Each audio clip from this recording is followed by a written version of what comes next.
It started with a frantic 911 call.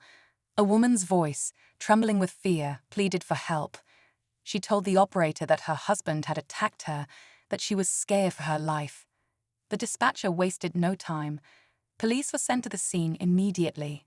Officers arrived within minutes, lights flashing, sirens cutting through the quiet neighborhood. They found the woman standing outside her home, tears streaming down her face, pointing toward the front door. Her husband was inside. The officers braced themselves, prepared for a difficult confrontation. Domestic violence calls are always unpredictable. The woman's accusations were serious, and they needed to act fast. They knocked on the door, expecting resistance. But when the man finally stepped out, everything changed. He didn't look angry. He didn't try to run. In fact, his expression was one of pure confusion. He raised his hands slowly, trying to understand why the police were at his door. The officers ordered him to step aside and began questioning him. He kept insisting, over and over, that he hadn't laid a hand on his wife, that he would never hurt her. But then, as the officers took a closer look around the house, something didn't add up. The woman's story had holes, details that didn't quite match. And as they kept digging, the truth began to surface. What they discovered that night would shock everyone, because the man they were about to arrest wasn't who they thought he was, and the real story. It was far more twisted than anyone could have imagined. The officers exchanged glances, their instincts kicking in. Something about this whole situation didn't feel right. The woman had been so convincing when she called 911, her voice shaking, her words desperate. But now, standing face to face with her husband, things weren't adding up. One of the officers asked her again to describe what had happened. She hesitated this time, her eyes darting around. As if searching for the right words, she pointed to a bruise on her arm, saying he had grabbed her. But when they asked when and how, her explanation kept changing. First, she said it happened in the kitchen. Then, she said it was near the front door. The husband, still confused, kept shaking his head. "I never touched her," he said. "I swear." The officers stepped inside, looking around the house for signs of a struggle. Nothing was out of place. No broken furniture, no signs of a fight.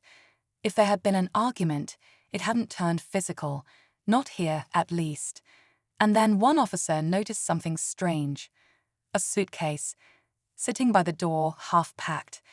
It looked like someone had been planning to leave in a hurry.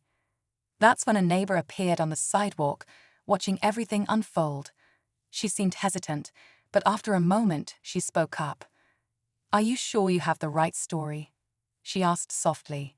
"Because just yesterday, I saw her arguing with someone else." The officers turned back to the woman, watching as her face went pale. Something was definitely off. And as the questions kept coming, the truth was beginning to unravel. A truth that no one, especially her husband, was prepared for. The air outside grew thick with tension. The officers exchanged glances, sensing the shift. The woman, who moments ago had been desperate and distraught, now looked uneasy. Her husband stood silently, watching her, waiting for an explanation. The suitcase by the door, the neighbor's words, it all pointed to something more than just a domestic dispute. One officer pulled the neighbor aside, asking her to explain what she had seen. She hesitated, glancing toward the woman as if debating whether to speak up. "I didn't want to get involved," she admitted. "But yesterday, I saw her in a heated argument with a man I didn't recognize. It wasn't her husband." She paused. It was late, and she seemed upset, but not scared. More like frustrated. Inside the house, the questioning continued. The husband was struggling to piece everything together. "I came home from work, and everything seemed normal," he said. "She barely spoke to me, but that's not unusual when she's upset.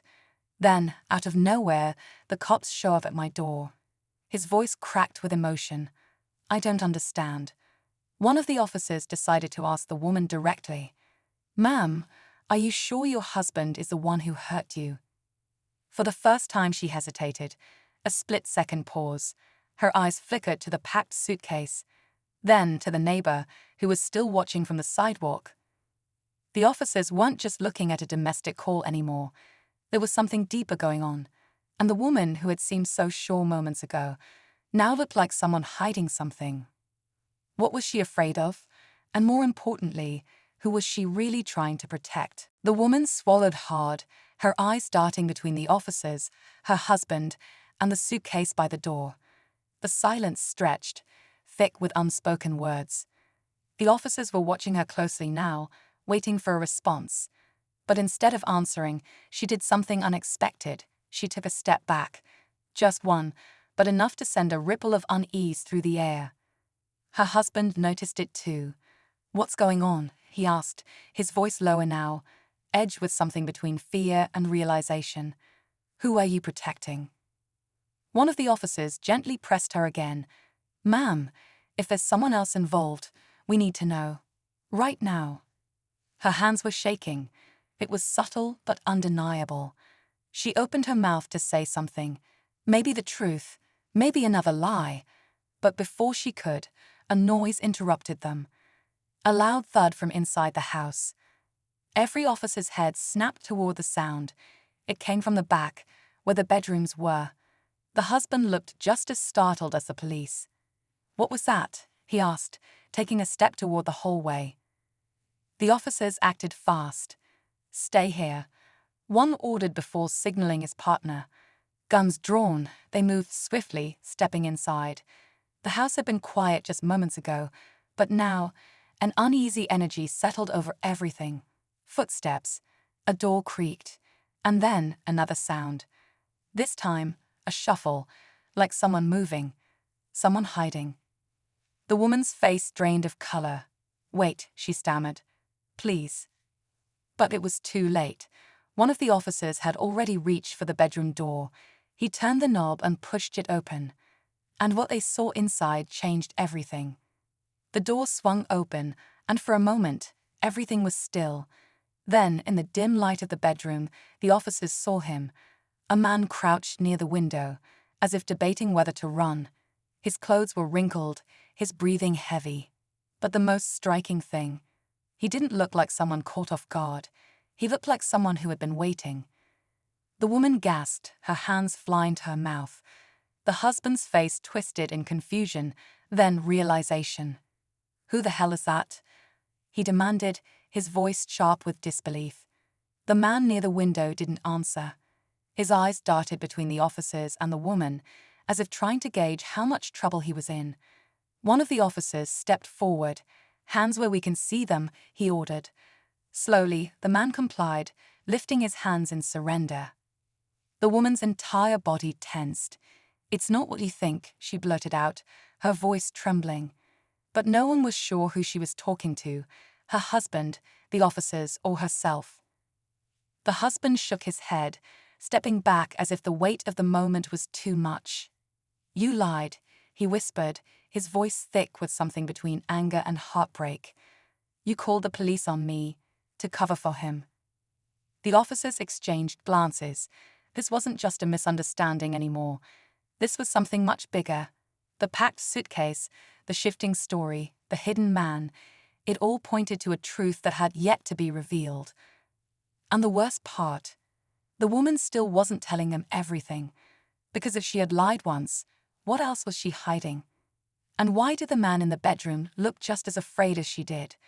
The room was thick with tension, the only sound the heavy breathing of everyone inside. The officers moved quickly, securing the man near the window. He didn't resist, but his eyes darted to the woman as if silently pleading with her to say something, anything. The husband was still in shock, his fists clenched at his sides. "Who is he?" he demanded. "Why is he in my house?" The woman's lips parted, but no words came. Then finally, in a voice so quiet it was almost a whisper, she said, "He's my brother." The room went still. The officers exchanged confused glances. The husband's face twisted in disbelief. "You're what?" Tears welled in her eyes. "I didn't know what else to do," she admitted. "I had to protect him." The officers looked at the man. "Is this true?" one asked. He nodded, but his jaw was tight. like he was still debating how much to reveal. One of the officers pulled out his radio. "Dispatch, we need a background check on a possible suspect." "Wait," the woman cut in. "He's not a suspect. He's in trouble." She turned to her husband, desperation in her voice. "I wasn't trying to hurt you. She took a shaky breath. "He's running from someone." The man, her brother, finally spoke.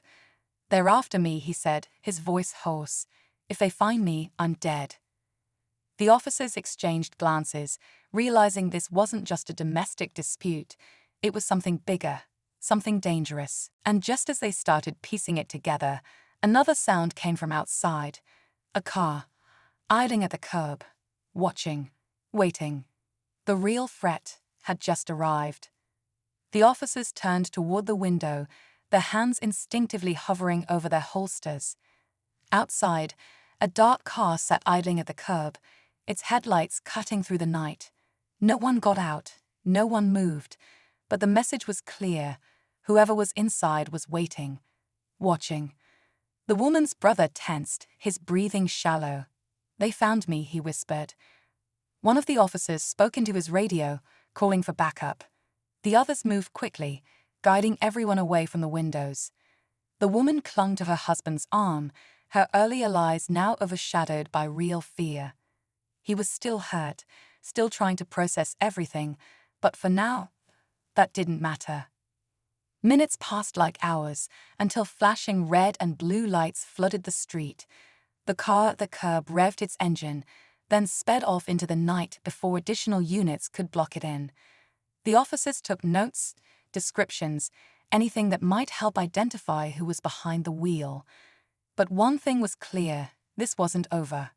Outside, as things calmed down, the husband finally looked at his wife, searching her face for answers. "Why didn't you just tell me?" he asked. Tears slipped down her cheeks. "Because I was scared," she admitted, "and I thought if I told the truth, I'd lose you." He sighed, running a hand over his face. Lying almost did that anyway. She nodded, knowing he was right. But for now, they had bigger problems. The officers assured them protection, but they all knew whoever was after her brother wouldn't stop easily. As the police cars pulled away, the woman stood beside her husband, watching the empty street. The danger wasn't gone. Not yet. But at least for tonight, they had each other.